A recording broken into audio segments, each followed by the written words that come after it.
Hey everybody, welcome back and thank you for joining me for more of my live sound advice video series. One topic that's going to be woven into a lot of the first few videos that I'm planning on making here is this delicate relationship between live sound engineers and musicians or performers that work on stages with those engineers. So I need to start by asking you a really important question, which is, how many of you have come to believe that being a live sound engineer is a thankless job? The reason I ask is because it's something I've heard quite a few times over the years, and from the first time I heard it, I've always thought it was a really strange thing. The reason being, I am of the belief that if you're not being consistently thanked by the people that you work with on a regular basis, then chances are that either you're making one or two really big mistakes on a regular basis, or it just could be that you're missing a lot of small opportunities to really get things right with people. Now, as a live sound engineer, you'll inevitably end up working in a really wide variety of environments with a wide variety of people, with different PA systems, with different intended outcomes. You're not ever really going to have any say in those things. If it turns out, with all of those variables constantly in play, that you are consistently finding yourself feeling unhappy and unappreciated by the people that you are working with or working for, well, you're the only common denominator, so I'm not saying, I'm just saying. So now you're probably saying to yourself, all right, life coach, aside from a little introspection and some quiet time alone, or maybe a visit with a therapist, what can we actually do on the job that's going to help us gain the respect and the admiration that ideally everyone would want to have in their work environment? To which my answer to that question would be that you really need to understand that building rapport with the people that you're working with is a process that actually starts long before you turn on the PA system, and it continues until well after the show or the event is already concluded. Chances are, if you went and randomly asked 100 different musicians or performers how they're treated by most live sound engineers on the bar and small club circuit, probably 95% of them, if not more, would tell you that the moment that they showed up and interacted with the engineer, they were treated as an inconvenience or a nuisance or just a problem to be pushed aside. If that's the sort of tone that is established by a lot of engineers right off the bat, that's just not going to be something that you can overcome, no matter how good your technical skills might be when it comes to actually mixing. It's better to build rapport with people from the moment that they show up. Before you're doing any mixing, you really need to focus on treating them like they're guests that are welcome in your home. You would shake their hands, you would get their names, you try to exchange pleasantries and smile and be cordial and friendly and nice and just be polite. And look, even when you're mixing 3, 4, 5 bands a night, the schedule gets hectic. You probably don't have any say in what the schedule happens to be or the run of show. I get it, I've been there, but you need to understand that the more that you try and rush things and just sort of like push through all of the personal stuff, the more likely that you're actually going to make more mistakes later on in your job because you weren't paying attention. And also you're just going to come across as being terse or moody or unfriendly. And what you also need to understand is that most musicians, before they ever walked in the door and met you, they've already had countless numbers of experiences with grumpy asshole sound engineers in a lot of other places. And that's just not the way that you want to get started with people. Now, the better you can be at conveying that you're not only friendly and polite and going to be a pleasure to work with and that you're going to be accommodating, is that you also want to convey that you have a good, systematic, tried and true approach, and that will help make them feel more confident about what you're doing. Don't let things just become sort of haphazard and out of hand. You want to be friendly, but you also don't want to just let things get chaotic and happen at random. So after you've greeted everybody, you want to start by explaining the order of your sound checks, who does or doesn't get sound checks. Just let them know what the priorities are going to be. Most commonly, sound checks should be done in the reverse order of the show. You start with the headliners, you move on to the support acts, and then you go to the openers. You want to move forward with clear instructions to them about how they should handle the load-in. Where should they stage their gear? Where is it okay or not okay to unpack equipment and start setting things up if they're not going to be directly on the stage and they're doing it while somebody else is checking? Now, as a side note, personally, when I'm handling a load in and starting to set things up, I actually prefer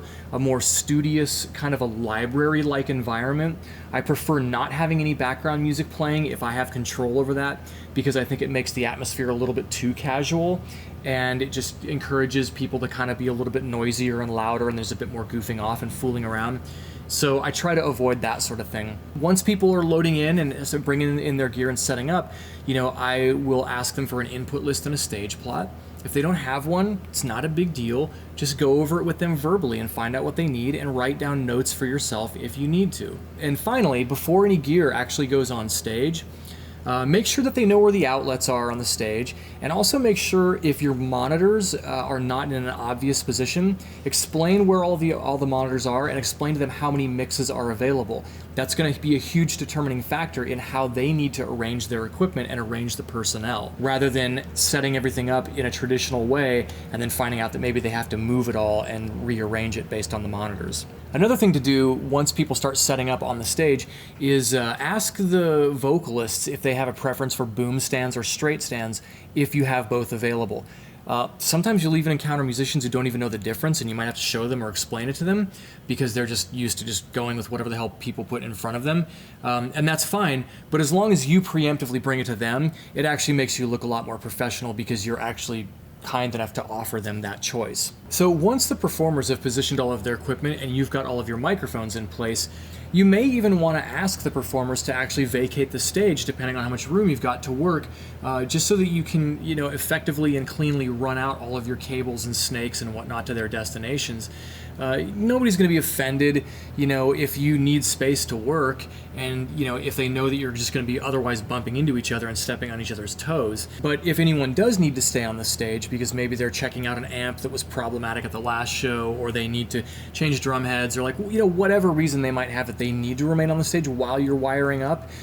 just make sure you wear your earplugs, because oftentimes if those musicians are focused on a specific task that they're doing, they're not going to be paying close attention to what you're doing, and the next thing you know, you're positioning a snare mic and your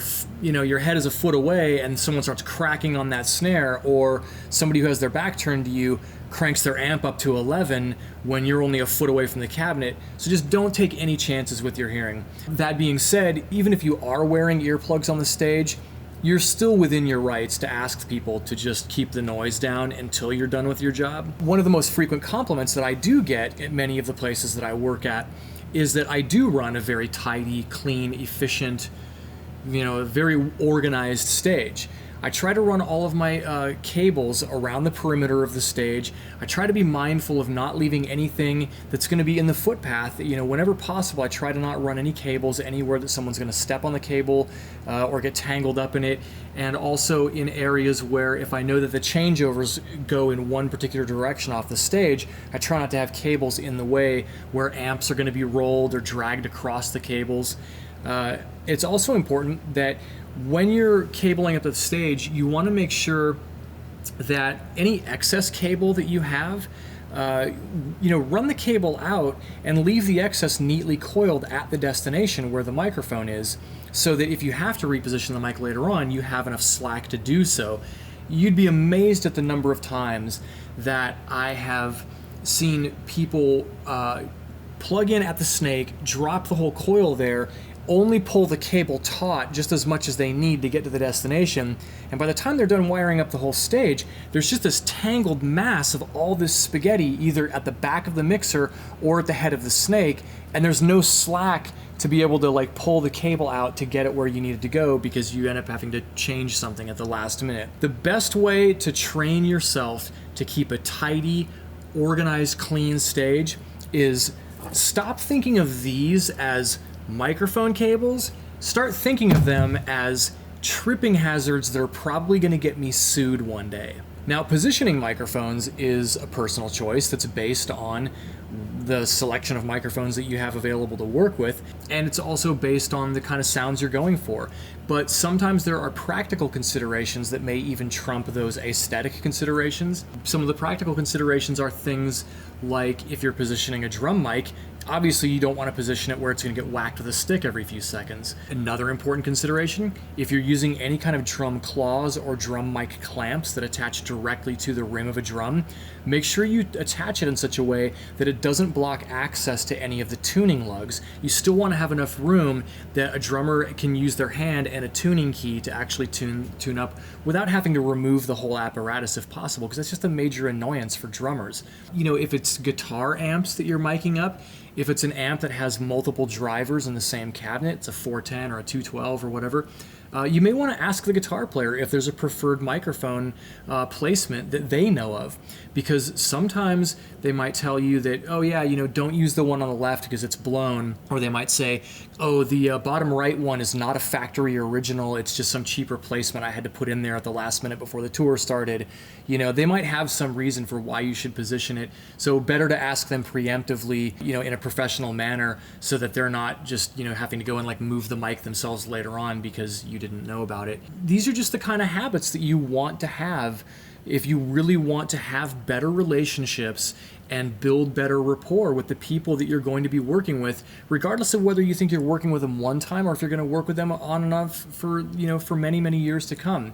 I just know this from years of experience and a lot of trial and error, that friendly and effective communication really is crucial for building that rapport with people, and it is the sort of thing that helps you earn a lot of respect and admiration from those performers that are going to be on your stage. And it's a process that happens with every single little interaction that you have with these people throughout the day. Being successful and having a great relationship with your performers doesn't happen just because you dialed up a really good mix. It happens in all of the other little things that you do, and it comes out in all of those other little habits. And when you start to approach your job this way, I can guarantee you that you're going to find that being a live sound engineer is not ever a thankless job. So in the next installment, I'm gonna walk you through more of my strategies and techniques, some of my really favorite psychological tricks that can help bring about really fast, efficient, great sounding sound checks that are really, really going to make your performers happy. So if you dig this material, if you're enjoying these videos, if you think that they've been worth watching and you want to share them with your friends, I would greatly appreciate it. Please, if you're an engineer, you know, spread this around to your professional colleagues. And if you want to just share it with musicians so that they understand the conversation that we're having, that would be greatly appreciated as well. Thanks again for watching, and I hope you'll continue to watch. And now let's get back out there and make the next show even better than the last one. Thanks again.